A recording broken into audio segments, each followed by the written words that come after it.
Saudara selebgram Rachel V-nya buka suara terkait dengan persoalan karantina usai ia tiba dari Amerika Serikat pada bulan September yang lalu. Rachel V-nya, saudara, menegaskan dirinya tidak pernah menjalani karantina di Wisma Atlet.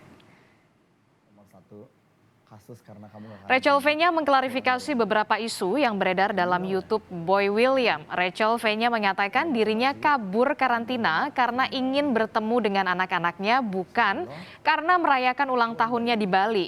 Rachel sendiri menyebutkan dirinya ke Bali lebih dari sepekan setelah dari Amerika Serikat dan telah memenuhi persyaratan yang berlaku saat membawa anak-anaknya. Kalau narasinya aku kabur karantina untuk merayakan ulang tahun aku di Bali, nggak seperti itu gitu. Tapi kabur karantina betul. Aku tidak karantina sama sekali di Wisma Atlet. Jadi aku tidak minta sekamar juga karena emang kenyataannya aku tidak karantina sama sekali. Sementara itu, Polda Metro Jaya berencana memeriksa Rachel V-nya pada hari Kamis mendatang. Polisi akan mengusut tuntas pihak-pihak yang terlibat dalam kasus tersebut, termasuk adanya dugaan mafia karantina. Mengusut tuntas, ini sebagai jawaban dalam weekend kemarin banyak yang bertanya kepada saya. Kami akan mengusut tuntas tanpa pandang bulu terhadap siapa saja yang terlibat di dalam mafia karantina. Saudara, tindakan kabur dari karantina sangat membahayakan tidak hanya bagi diri sendiri tetapi juga untuk orang lain. Karantina usai dari luar negeri memang penting guna mengantisipasi penyebaran COVID-19 yang lebih besar dan dapat melukai orang.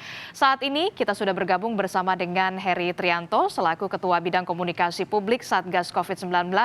Selamat malam, Pak Heri. Selamat malam Mbak Disti, salam sehat. Salam sehat juga. Pak Heri, ini kita tahu pekan ini dan juga beberapa pekan yang lalu kita disoroti soal kasus Rachel V-nya. Jadi sebenarnya kalau syarat orang atau warga negara Indonesia yang baru saja tiba dari luar negeri itu sebenarnya harus menjalani karantina berapa hari, Pak Heri? Ya, kalau berdasarkan surat edaran yang baru, ini baru direvisi pekan lalu ya, berlaku per tanggal 14, itu 5 hari. Dari sebelumnya 8 hari. Jadi sebelum mereka begitu sampai, mereka harus melakukan tes PCR. Ketika negatif, dia harus dikarantina. Ada 2 opsinya bagi pelajar atau pekerja migran itu bisa ke Wisma Atlet Pademangan yang disiapkan secara gratis oleh pemerintah.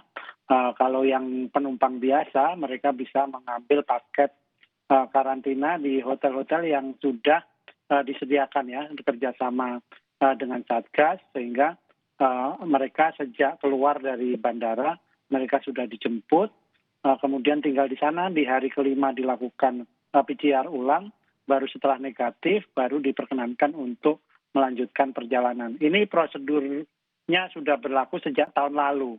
Memang ada beberapa perubahan-perubahan, misalnya masa karantina semula 5 hari pernah menjadi 8 hari, terus kemudian kasusnya sekarang sudah mulai reda, dikembalikan lagi ke 5 hari. Oke, itu artinya warga yang baru saja tiba dari luar negeri harus dan juga wajib menjalani karantina, baik itu yang sudah lokasinya ditentukan oleh pemerintah secara gratis ataupun bisa memilih hotel-hotel yang sudah juga ditujukan dari Indonesia, begitu ya Pak Heri. Pak Heri, untuk kasus Rachel V-nya ini kenapa bisa lolos tidak menjalani karantina dan apa sanksinya? Ya, sanksinya sudah jelas dalam undang-undang karantina ya, terkait dengan pelanggaran pasalnya juga beberapa kali juga dibahas, ancaman hukumannya juga dilakukan. Kemudian pertanyaannya kenapa seorang Rachel V-nya ini bisa lolos begitu saja, tentu saja ini yang sedang menjadi materi penyelidikan oleh Polda Metro Jaya. Jadi Mbak Disti, rasanya kita tunggu saja penyidikan yang dilakukan, pemanggilan saksi-saksi yang dilakukan mulai hari Kamis besok sehingga duduk persoalannya akan semakin jelas gitu.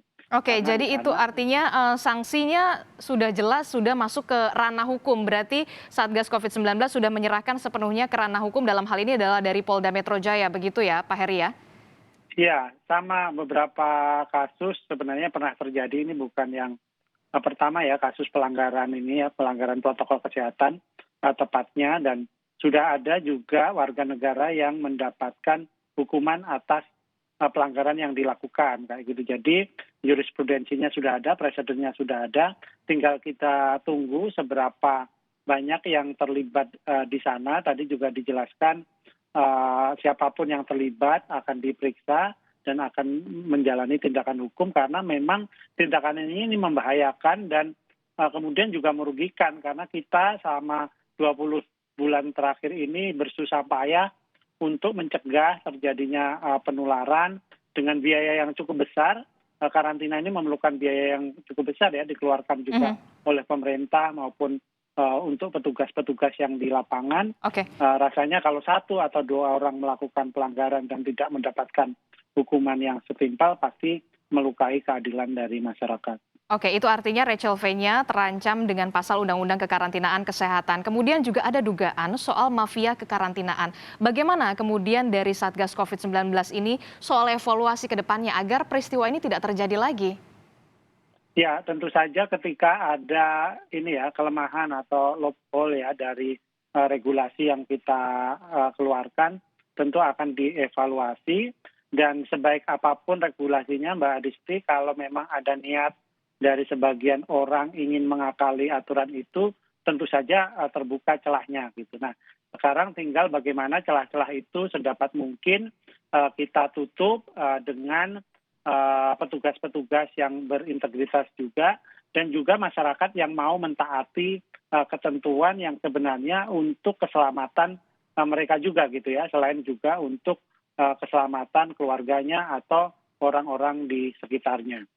Oke, untuk oknum Satgas COVID-19 ini sanksinya seperti apa, Pak Heri? Apakah sudah dinonaktifkan atau seperti apa? Ya, karena ini dari unsur TNI kemarin, dari penjelasan dari TNI sudah dinonaktifkan dari tugasnya sekarang dan dikembalikan ke kesatuannya. Kita juga tinggal tunggu, Mbak Adisti, apa langkah lanjutan dari kesatuan masing-masing menyangkut pelanggaran ini. Demikian juga dengan Rachel yang juga akan dipanggil di hari Kamis nanti. Oke, itu soal Rachel V-nya, Pak Heri. Kita beralih ke informasi lain, Pak Heri. Pertanyaannya adalah PPKM kembali diperpanjang, Pak Heri. Lalu akan ada aturan-aturan penyesuaian baru. Salah satunya adalah anak-anak boleh melakukan penerbangan. Koreksi kalau saya salah. Seperti apa informasi terbarunya?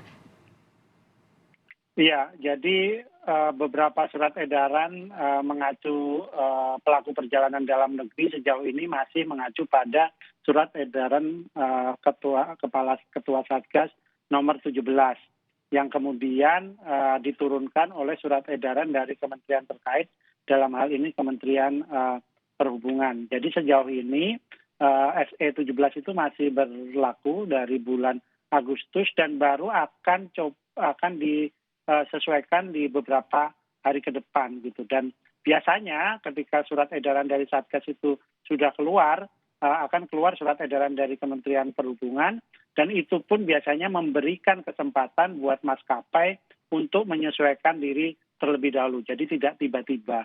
Jadi ini yang sedang terjadi, Mbak Adisti, dan kita tunggu saja, karena sebenarnya level PPKM di sejumlah daerah itu kan masih berbeda-beda, dan memang kita tetap harus berhati-hati dalam melakukan misalnya pelonggaran atau melakukan relaksasi terhadap regulasi menyangkut perlindungan terhadap masyarakat itu sendiri, karena memang anak-anak di bawah 12 tahun kan memang belum divaksin. Oke, anak-anak di bawah 12 tahun memang belum divaksinasi, tentu saja harus menerapkan protokol kesehatan yang ketat. Kita tunggu saja seperti apa penyesuaiannya soal penerbangan untuk anak-anak begitu ya. Terima kasih informasinya Bapak Heri Trianto selaku Ketua Bidang Komunikasi Publik Satgas COVID-19 telah bergabung bersama kami. Sehat-sehat selalu ya Pak Heri.